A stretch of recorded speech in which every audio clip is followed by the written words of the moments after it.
Hi, my name is Courtney Smith. I am doing a verbal report for my class Global Foundations at Drury University. The topic of our verbal report is to pick out a human rights issue that's currently going on in the world and apply it to the Universal Declaration of Human Rights. So the Universal Declaration of Human Rights is a document that was drafted by the United Nations in Paris in 1948, and it essentially outlines, very fundamental human rights and universally protects them. In the context of my paper, I am basing it in the United States because I am most familiar with their ideologies. So I will relate it to the U.S. Constitution. And these two documents are very similar in the fact that, they both hold different, very similar political and civil liberties, although the Universal Declaration of Human Rights actually guarantees different economic, social, and cultural rights that the Constitution does not touch on. So in this, the topic of my paper is to correlate the similarities of student loan debt in the United States to indentured servitude. So under the Universal Declaration of Human Rights, Article 4 states that no one shall be held in slavery or indentured servitude. Article 4 of the U.S. Constitution says the same thing, except those that are being punished for crime. So why I chose this topic is because I'm currently immersed in this as well. You see different family members and just Americans in general that are being affected by student loans, and it really is like contractual legal slavery, and this is kind of correlated to the mindset of Americans, that were raised with this idea that, you can be anything you want to be. So you want to be a doctor or a lawyer or whatever.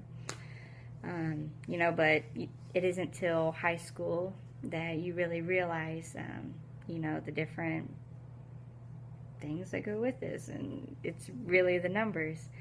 And so I'd like to dive into the cultural mindset of those in the United States on higher education. And this is in the perspective of an uneven balance between the innocent and the corrupt ideals.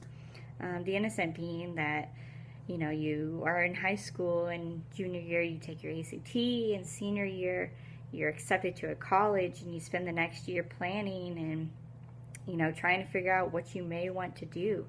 And then the numbers come into play where, you're faced with whatever it may be, and it's just funny because when you're 21 you're allowed to drink, when you're 24 you're allowed to rent a car, and when you're 18 you're allowed to take out $100,000 worth of student loans, and so it's like you're just kind of whirlwind into this economy in the United States of high interest and really rigid rules. I'd also like to talk about the history and quantitative data with the apparent patterns of students' devotion to lifelong commitment.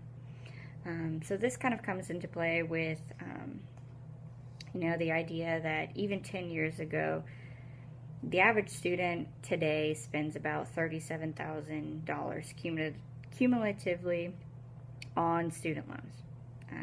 10 years ago, we were spending an average of $21,000 cumulatively.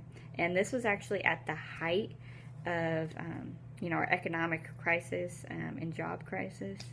So after that, we actually hit a peak where in 2007, there was an annual of $120.8 billion that was spent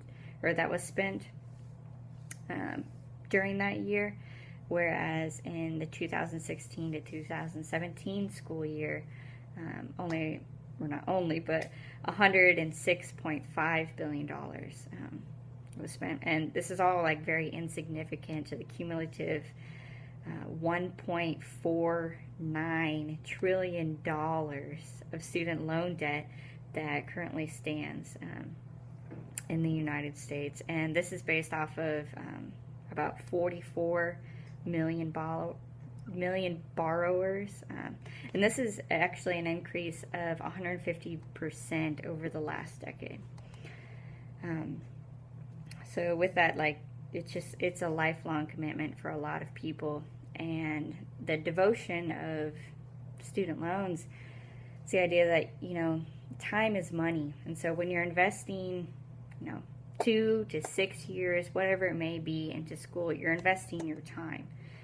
But then you're investing your money. So you're going to work, and that time that you spent at work is going straight to your student loans.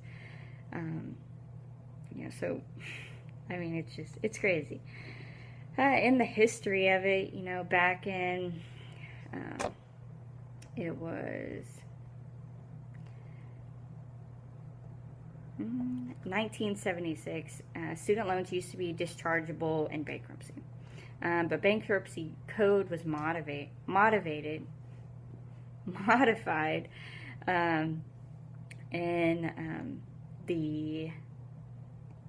under the Reagan administration, and the Bankruptcy Acts and Federal Judgeship Act of 1984, which no longer exempted students from removing their debt in bankruptcy. So then I'd like to kind of dive into the overall rights to freedom that are associated with loan acceptance. The rights to freedom are kind of spotty because, yes, technically you sign over these rights to pay the debt back, but you know, a lot of, like, most students have to have co-signers for these things. And, you know, even when the student dies, because they have these co-signers, which are typically, you know, of some kind of relation to them, this debt is, you know, essentially transferred over to these people, that even, you know, when you die, you're still paying these things. And this pushes people into, like, such poverty that, you know, the average person spends about 90% of their monthly payment goes to just the principal of the interest. And the other 9% goes towards the actual debt. And Albert Einstein, like, really said it best in that compounding interest is the 8th wonder of the world. He who understands it earns it. He who doesn't pays it. And compound interest is the most powerful force in the universe. It's just crazy. And so the overall goal and intent of my research paper has been to enlighten awareness to one's responsibility within personal studies, because the only option after signing away your rights to freedom are, you know, to engage in credit repair programs, and then those adventurous enough must avoid, you know, their lenders and accept the added difficulties of never being able to obtain another loan, buy a home, or in today's rental market where credit reports are more and more important, you know, like, default on loans could result in homelessness. And the government does have incentive programs that require a dedication of 10 plus years, you know, which is physical servitude, that loans can be paid off quicker. You know, in other words, legal slavery, indebted to the source, can be paid off. And in the spirit, as Americans, we must provide education, you know, to this lifelong commitment, to focus the energy, like, to the right to education, which is also outlined in Article 26 of the Universal Declaration of Human Rights. But this debt is unconstitutional to the Universal Declaration of Human Rights, as well the 13th Amendment of the U.S. Constitution. you know, that no one shall be held under slavery or servitude. And this is an issue of not choice, but of imposition. You can read my paper online. I will post it with my video.